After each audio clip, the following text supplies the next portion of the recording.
ಈಗ ಸುನೀಲ್ ಅವ್ರು ಮಾತನಾಡಬೇಕಾದ್ರೆ ಕೇಳಿದ್ರು ಡೈರೆಕ್ಷನ್ಸ್ ಇಶ್ಯೂ ಮಾಡ್ಲಿಕ್ಕೆ ಆಗೋದಿಲ್ಲ. ಕೇಂದ್ರ ಸರ್ಕಾರದಿಂದ Panchayat Raj act is very tight. We can only advise. ಅವರು ಇಷ್ಟ ಇದ್ರೆ ಪಂಚಾಯತ್ ನಲ್ಲಿ ಇಟ್ಕೊಂಡು ಮಾಡ್ತಾರೆ, ಇಲ್ಲ ಅಂದ್ರೆ ಬಿಡ್ತಾರೆ. ಆಮೇಲೆ ಪಂಚಾಯತ್ ಹಣ ಖರ್ಚು ಮಾಡಬೇಕು ಅಂದ್ಬಿಟ್ಟು ಅವ್ರದ್ದಾದಂತ ಮಾನದಂಡ ಇದೆ, ನಂಬರ್ 1. ನಂಬರ್ 2, ಈಗ ತಾವು ಕೇಳಿದ್ರಿ ಕೇಂದ್ರ ಸರ್ಕಾರ ಇದು ಒಂದು ಕ್ರಾಂತಿಕಾರಿ ಕಾಯ್ದೆ ತಂದಿದೆ, ಇದು ಅನುಷ್ಠಾನ ತರಬೇಕು ಅಂತ. What does article 258 say sir? ಬಹಳ ಸ್ಪಷ್ಟವಾಗಿ ಆರ್ಟಿಕಲ್ 258 ಏನ್ ಹೇಳ್ತದೆ ಅಂದ್ರೆ, ಕೇಂದ್ರ ಪುರಸ್ಕೃತ ಯೋಜನೆಯನ್ನ ನೀವು ರಾಜ್ಯ ಸರ್ಕಾರದ ಮೇಲೆ ಮ್ಯಾಂಡೇಟ್ ಮಾಡ್ತಾ ಇದ್ದಾಗ ನೀವು ಫೈನಾನ್ಷಿಯಲಿ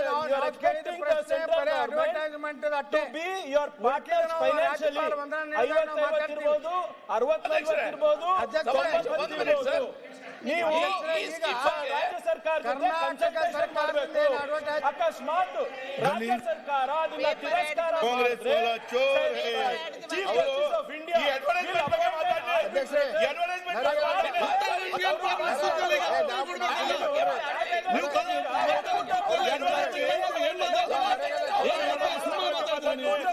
ಅವರು ಪೇಪರ್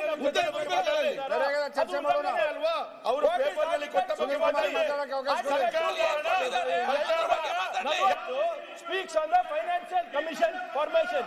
ಕಮಿಷನ್ ಅವರು ನಮ್ಮ ಟ್ಯಾಕ್ಸಸ್ ಎಷ್ಟು ಡೆವಲಪ್ ಮಾಡಬೇಕು, ಕನ್ಸಾಲಿಡೇಟ್ ಫಂಡ್ ಆಫ್ ಇಂಡಿಯಾಗೆ ಎಷ್ಟು ಹೋಗ್ಬೇಕು ಅಂದ್ಬಿಟ್ಟು ಒಂದು ರಿಪೋರ್ಟ್ ತಯಾರು ಮಾಡ್ತಾರೆ.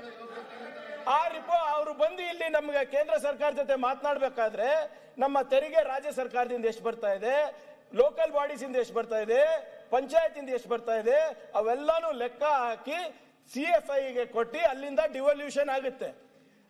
ಅವರು ಕೂಡ ಇಲ್ಲಿ ಬೆಂಗಳೂರಿಗೆ ಬಂದಾಗ ಮುಖ್ಯಮಂತ್ರಿಗಳ ಜೊತೆ ಚರ್ಚೆ ಮಾಡಿದಾಗ ಎಲ್ಲೂ ಕೂಡ ಇಂಥ ಒಂದು ಕ್ರಾಂತಿಕಾರಿಯಾದಂತ ಬಿಲ್ ಬರ್ತಾ ಇದೆ, ಇದ್ರ 40% ನೀವು ಕೊಡಬೇಕಾಗಿದೆ ಅಂತ ಎಲ್ಲೂ ಉಲ್ಲೇಖ ಇಲ್ಲ. Second violation.